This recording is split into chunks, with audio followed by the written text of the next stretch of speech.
Hello, everybody. My name is Ben, and today I'm going to be talking about asset management.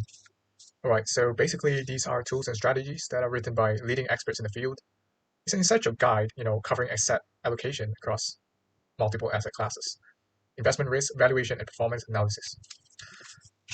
So the first thing that I want to let you guys know is that I don't know a single thing about investing, and this is an experimental learning procedure that I'm going to try, which is by reading a book.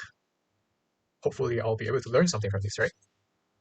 So the title of this chapter is Booms, Busts, and How to Navigate Troubled Waters by Joachim Clement. All right, so basically the executive summary of this chapter is that we will review the typical anatomy of financial market bubbles and subsequent crashes.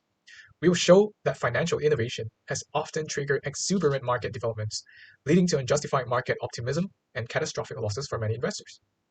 We emphasize the role that psychology and behavioral biases play in market dynamics before, during, and after a crash. We also provide tips on how to navigate volatile markets more effectively in the inevitable bubbles and crashes of the future. Inevitable because of the very nature of investor psychology and financial markets.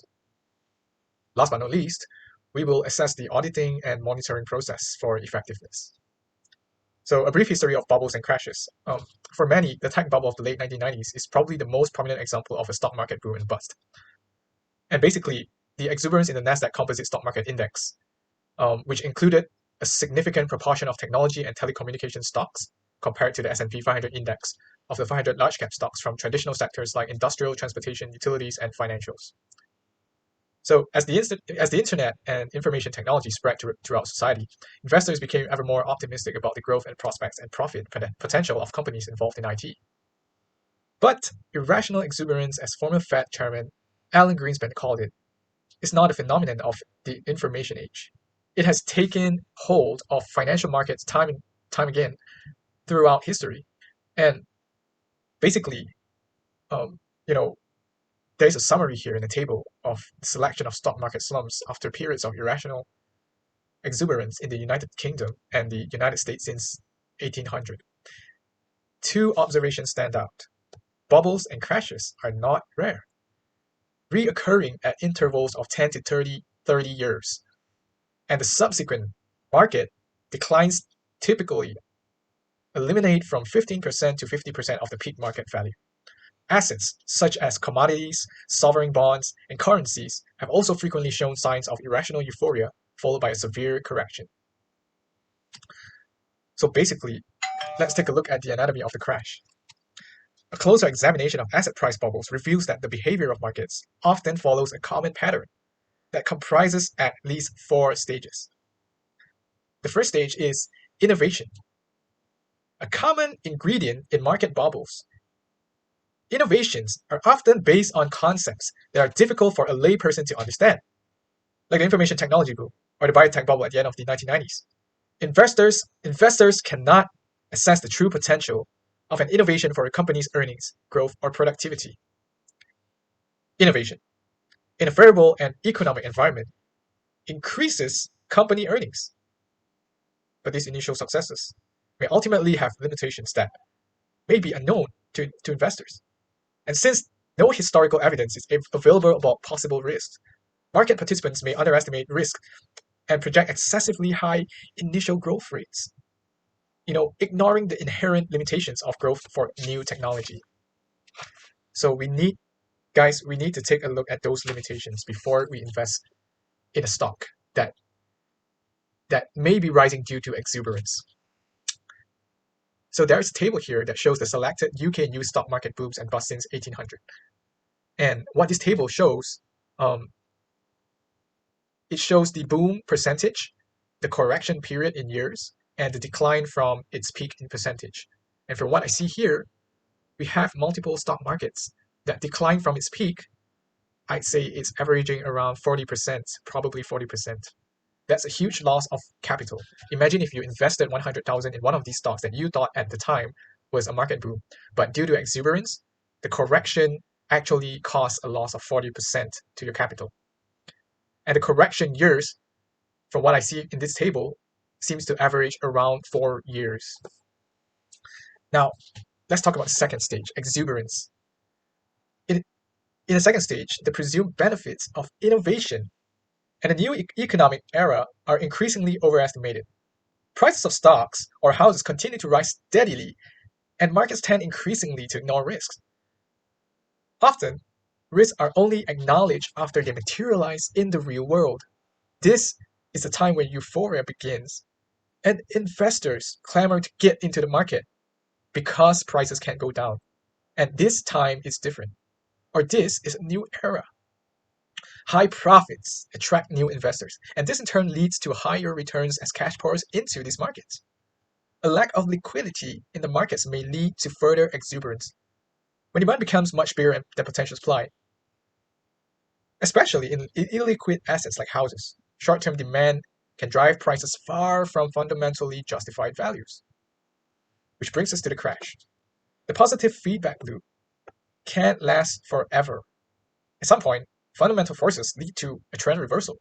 The result is often a rapid and steep decline in asset prices as the bubble bursts and the market crashes. The consequent loss in wealth can lead to lower consumption or investments in the real economy, and can even destabilize the financial system. Now, the effects can include recessions or banking and currency crises, as we witnessed in 2008. Here, a lack of liquidity can increase the falloff in asset prices when sellers want to unload their investments at any price, and illiquid investments may have to be sold at the worst possible time.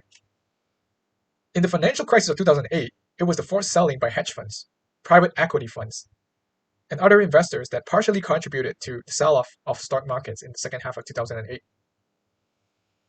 Regulation.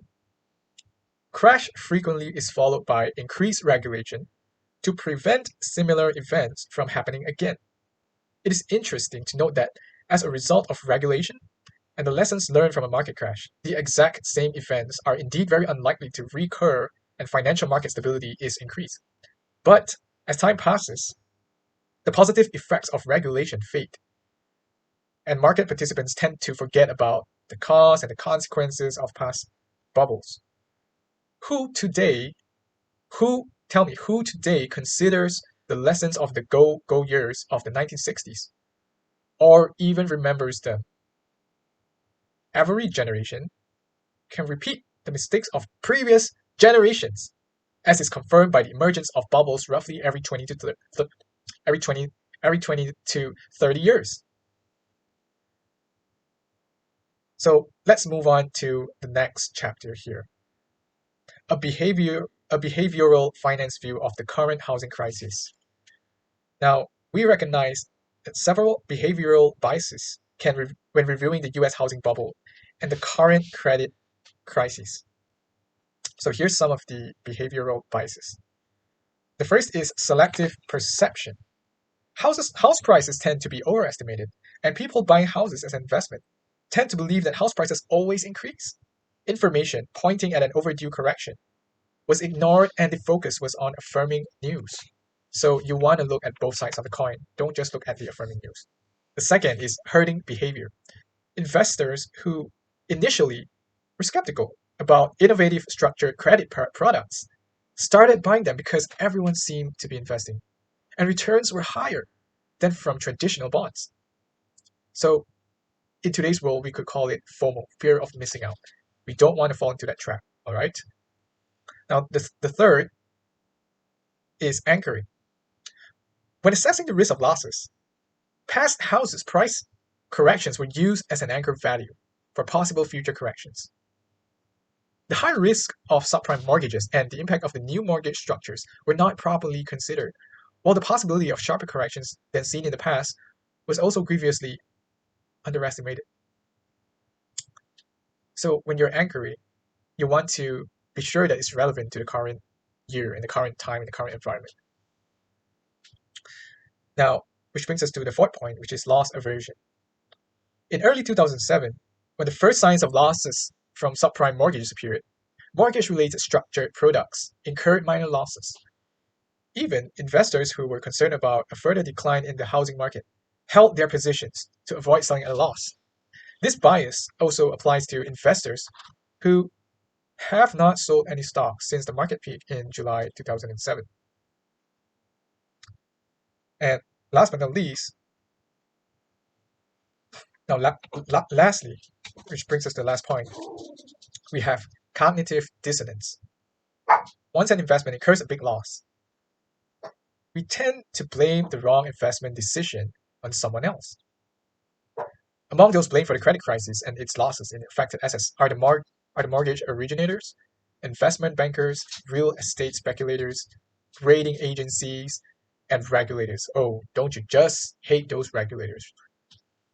And we note that investors who were willing to invest in products they did not fully understand, simply because they hungered for additional yield, are usually not blamed for bubbles and the subsequent crises. So what do we do? What do we do about this, right? Well, the first thing is to heed the warning signs. It's extremely difficult to predict when a bubble will burst.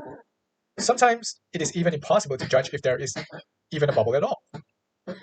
We identify some warning signs that can signal excessive exuberance.